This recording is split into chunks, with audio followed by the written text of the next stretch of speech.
नमस्कार, आप देख रहे हैं पॉलिटिकल पंचायत। मैं आपके साथ दीपक कुमार। कल जो कुछ जयपुर में हुआ उसकी ये कुछ तस्वीरें आप देख लीजिए। जब पुलिस वाले डंडे चला रहे थे, एक ऐसे आंदोलन पर डंडे चले जो बहुत ही शांतिपूर्ण तरीके से आ रहा था। इसको लेकर कई गंभीर सवाल आज खड़े हो रहे हैं। हालांकि महिपाल सिंह मकराना ने प्रेस कॉन्फ्रेंस की और पुलिस वालों के नाम भी लिए कि किन किन ने डंडे चलाए, किसके आदेश पर चलाए गए, ये भी एक गंभीर सवाल है। लेकिन उससे ज्यादा गंभीर बात यह है जो आज पत्रिका की हेडलाइन थी, जयपुर में श्री राजपूत करनी सेना की रैली में शामिल देवराज सिंह की मौत। जानिए पुलिस का क्या कहना है। पुलिस जो कहेगी वो एक अलग मसला है, लेकिन इस रैली में शामिल देवराज सिंह की मौत हो जाती है। और इस पर कमाल की बात तो यह है कि इस पूरे यूजीसी कानून पर जिस तरह से करनी सेना ने मोर्चा संभाला, जिस तरह से सवर्ण समाज एक साथ आया, ये अपने आप में एक बड़ी बात थी। जब जयपुर की गलियों के बाहर सवर्ण समाज इकट्ठा था, उन पर रैलियां चल रही थी। लेकिन कमाल की बात है कि राजस्थान विधानसभा के अंदर जाने वाले तमाम राजपूत नेता इस मसले पर अभी तक चुप हैं। वो चुप हैं जब यहां पर महिलाओं पर वाटर कैनन चलाई गई।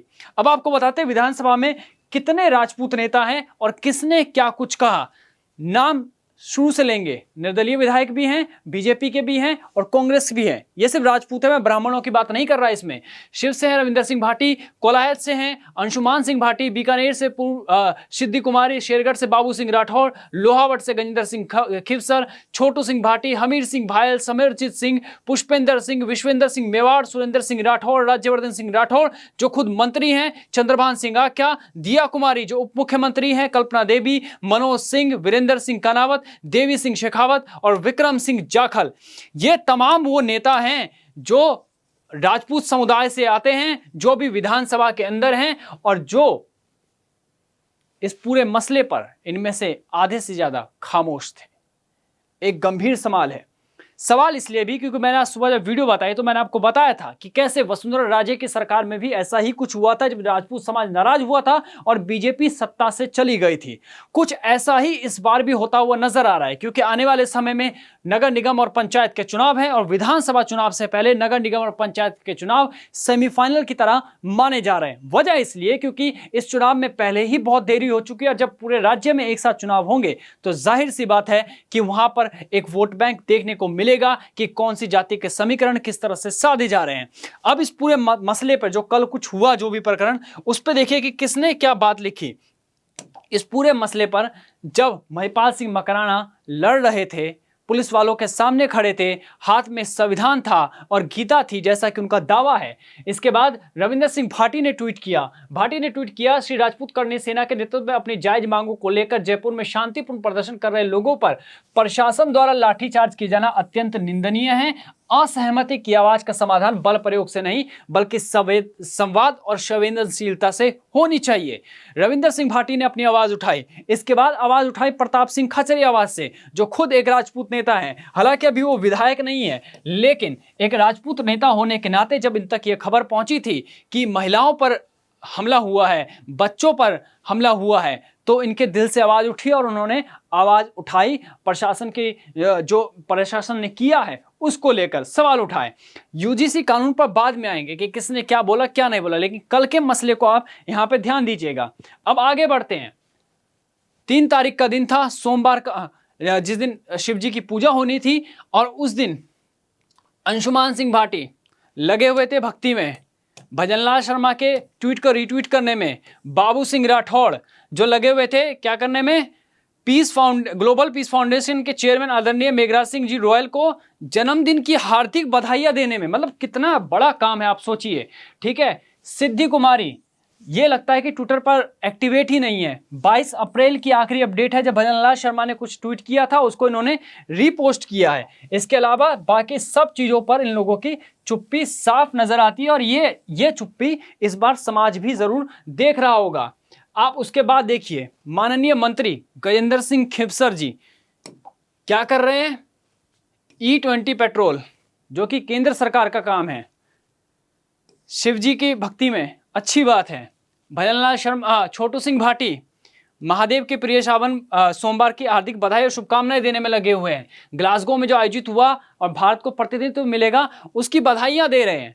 लेकिन जयपुर में क्या हुआ, क्या इन सत्ताधारियों को नजर नहीं आता? हमीर सिंह भायल, एक और हमारे राजपूत नेता, क्या कर रहे हैं? मदन दिलावर जी के निवास पर आरडीएस संगठन द्वारा आयोजित अभिनंदन समारोह में सहभागिता की। है ना कमाल की बात। पुष्पेंद्र सिंह राणावत, इनका भी कुछ ऐसा ही है, ज्ञान दे दिया इन्होंने ट्विटर पर। क्या? शिक्षा केवल पुस्तकों का ज्ञान नहीं बल्कि व्यक्तित्व का निर्माण है और इस निर्माण के सशक्त शिल्पकार हमारे शारीरिक शिक्षक हैं। अच्छी बात है, लेकिन यूजीसी के कारण जो जनरल बच्चों के साथ जो होने वाला था, क्या आपने उस पर अपनी आवाज उठाई? क्योंकि ये तो एक कहावत है ना कि नेता के बच्चे हैं, ये तो कहीं और बाहर पढ़ लेंगे, असर तो आम लोगों पर पड़ेगा जब उन पर झूठे मुकदमे दर्ज होंगे। जिस चीज का लेकर संदेह जताया जा रहा है, जिस चीज को लेकर सवर्ण समाज आवाज उठा रहा है, उस पर आज ही राजपूत नेता चुप क्यों है, इतने खामोश क्यों है? अब आगे देखिए, समरजीत सिंह कांग्रेस के नेता है, कम से कम इनको तो विरोध करना चाहिए था इस चीज का, लेकिन नहीं। मैं कह रहा हूं यूजीसी का कारण नहीं करते या करते, लेकिन कल जो जयपुर पुलिस ने किया, क्या उसका विरोध नहीं करना चाहिए था? क्या कर रहे हैं? राहुल गांधी के पोस्ट को रीट्वीट कर रहे हैं।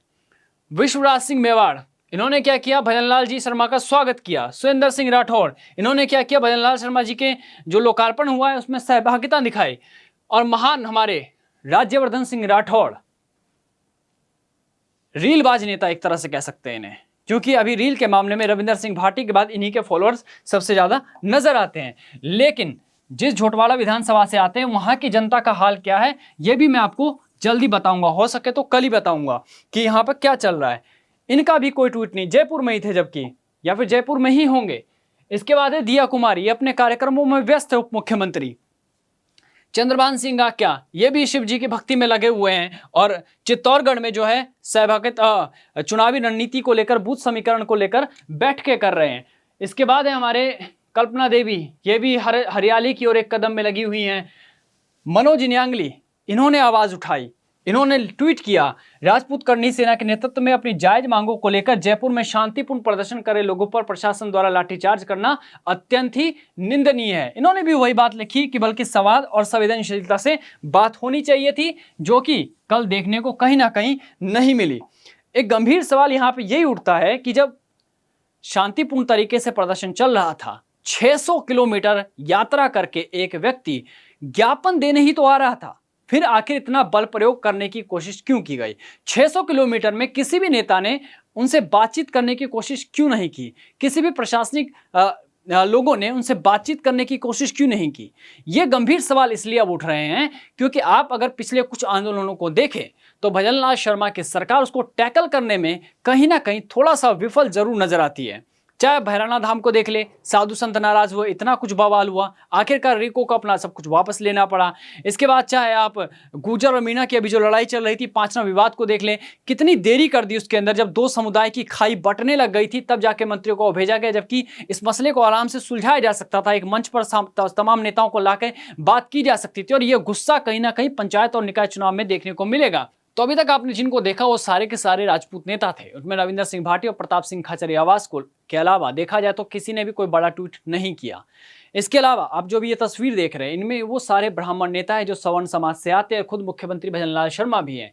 अब जब जयपुर में जो कुछ कल हुआ, जिसके बाद एक युवक की मौत भी हो चुकी है, अब वो तस्वीरें, वो खबरें जब सोशल मीडिया के जरिए, यूट्यूब, फेसबुक, इंस्टाग्राम के जरिए, ट्विटर के जरिए आम लोगों तक पहुंचेगी, आम लोगों की फीड में पहुंचेगी, तो उनके मन में भी तो एक सवाल जरूर कौध रहा होगा कि आखिर क्यों जयपुर पुलिस को ऐसा करना पड़ा, जबकि मकराना लगातार ये कह रहे थे कि हम शांतिपूर्ण तरीके से आएंगे, फिर अचानक से इतना बड़ा विवाद क्यों होगा? ये भी आप हमारे चैनल पर भी देख सकते हैं। महिपाल सिंह मकराना ने हाल ही में प्रेस कॉन्फ्रेंस की और इसकी वजह भी बताई कि अचानक से ऐसा क्यों हुआ, क्यों प्रशासन और जो मकराना के बीच में बातचीत थी वो कहाँ पे ब्रेक हुआ। ये सारे सवालों को उन्होंने जवाब भी दिया है। लेकिन सवाल गंभीर यही है कि जब एक मौत हो गई, इसके बाद भी वो तमाम नेता चुप हैं, उनके ट्विटर पर कुछ नजर नहीं आता, तो क्या सरकार और प्रशासन के लिए अब मौत कुछ रह ही नहीं गया?